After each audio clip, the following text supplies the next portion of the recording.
सभी संगत भाग बराबर है तो उन दोनों त्रिभुज को कौन त्रिभुज कहते हैं?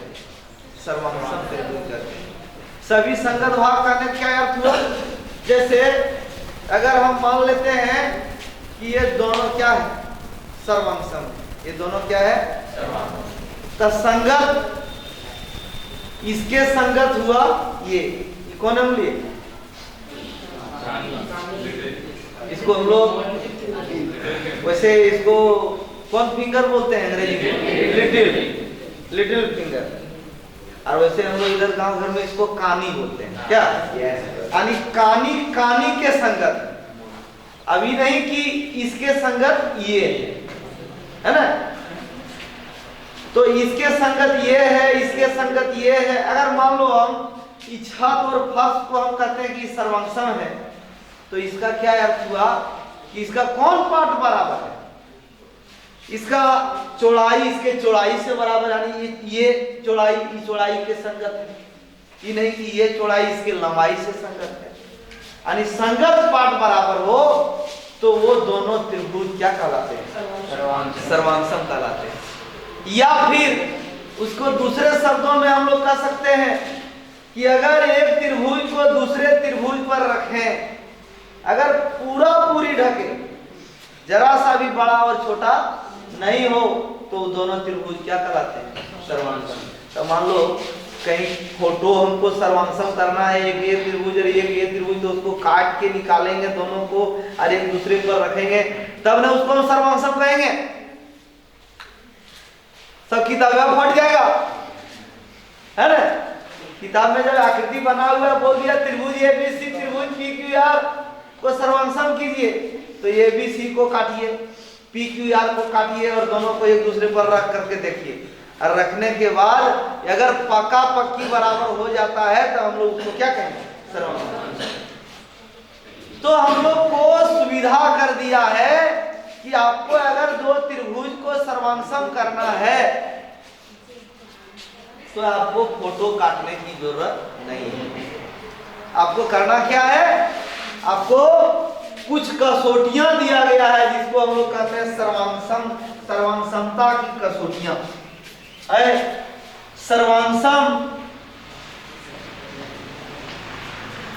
सर्वांगसमता की कसौटियां,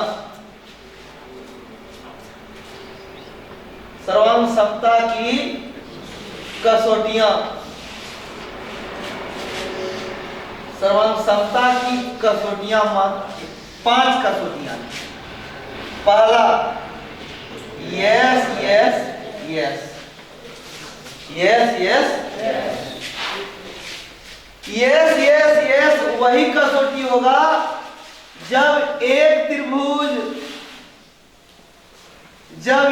त्रिभुज की तीनों भुजा दूसरे त्रिभुज की तीनों भुजा के बराबर हो।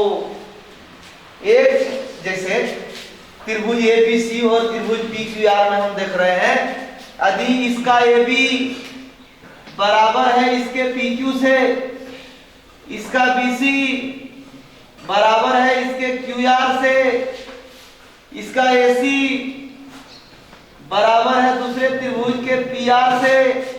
अगर एक त्रिभुज की तीनों भुजा दूसरे त्रिभुज के तीनों भुजा के बराबर हो तो त्रिभुज ABC सर्वांगसम है त्रिभुज PQR का। कौन कसौटी से? यस यस यस कसौटी से। यानी yes yes side side side, भुजा भुजा भुजा, साइड साइड साइड, यानी भुजा भुजा भुजा। एक कसौटी कब लागू होगा? इस कसौटी से कब सर्वांगसम होगा दो त्रिभुज? यदि एक त्रिभुज की तीनों भुजा दूसरे त्रिभुज की तीनों भुजा से बराबर हो तो दोनों त्रिभुज यस यस यस कसौटी से क्या होते हैं? सर्वांगसम होते हैं। उसके बाद दूसरा कसौटी यस ये यस, यस ये दूसरा कसौटी हमारा है यस ये यस, यानी भुजा कौन भुजा भुजा कोण, भुजा साइड एंगल साइड, भुजा कोण भुजा। ये कसौटी से कम सर्वनाम होगा यदि एक त्रिभुज की दो भुजा और उसके अंतर्गत कोण, अंतर्गत कोण मतलब दो भुजाओं के बीच का कोण, दो भुजाओं के बीच का कोण। कौन दो भुजाएं? जो बराबर है।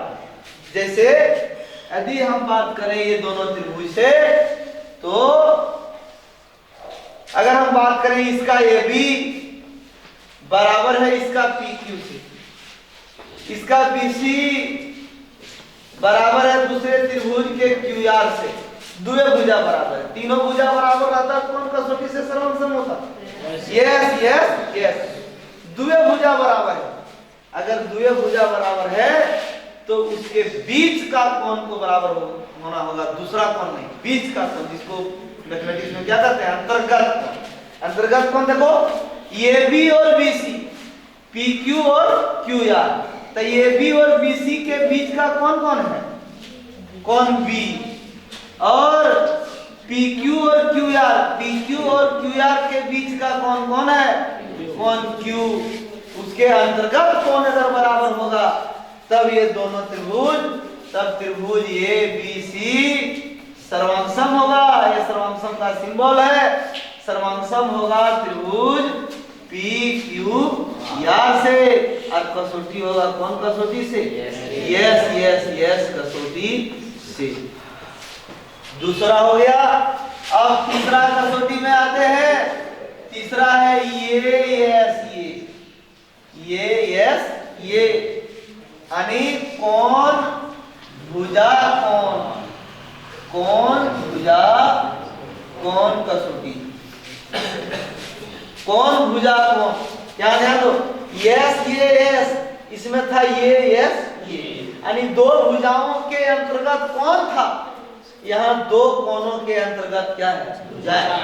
यानी एक त्रिभुज का दो कोण और उसके अंतर्गत भुजा, दूसरे त्रिभुज के दो कोण और उसके अंतर्गत भुजा के अगर बराबर हो तो दोनों त्रिभुज ये कसौटी से सर्वसम होते हैं। अर्थात समझने के लिए दो त्रिभुज है, दो त्रिभुज है, मान लिए एक त्रिभुज है ABC, दूसरा त्रिभुज है PQR, और ये दोनों त्रिभुज में दो कोण बराबर है। कोण ये मान लेते हैं, कोण ये इसके बराबर है कोण P से, कोण B बराबर है कोण Q से, ये बराबर है P से और B बराबर है Q से। तो बताओ दो कोण जो बराबर है वो है ये और ये वो B, तो ये और B का अंतर्गत कौन भुजा हुआ? ये B। ये कोण और B कोण के अंतर्गत कौन हुआ? ये B। अगर अभी B और C बराबर होता तो अंतर्गत भुजा कौन होता? BC। यानी ये और B के अंतर्गत भुजा हुआ AB और P और Q के अंतर्गत भुजा हुआ PQ। अंतर्गत भुजा अगर बराबर है तो दोनों त्रिभुज सर्वांगसम है। त्रिभुज ABC सर्वांगसम है त्रिभुज PQR के, और कसौटी होगा क्या? ये कसौटी होगा क्या? ये कसौटी से सर्वांगसम है। चौथा कसौटी है ये यस। चौथा कसौटी क्या? ये यस। इसका मतलब कौन भुजा, कौन भुजा कसौटी, कौन भुजा, ये यस, कौन भुजा। ध्यान दो 3 और 4 जो दोनों कसौटी है इसमें थोड़ा सा विशेष नजर रखो।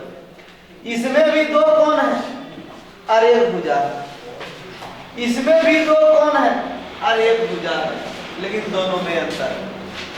दोनों क्या अंतर है कि इसमें जो दो कोण बराबर है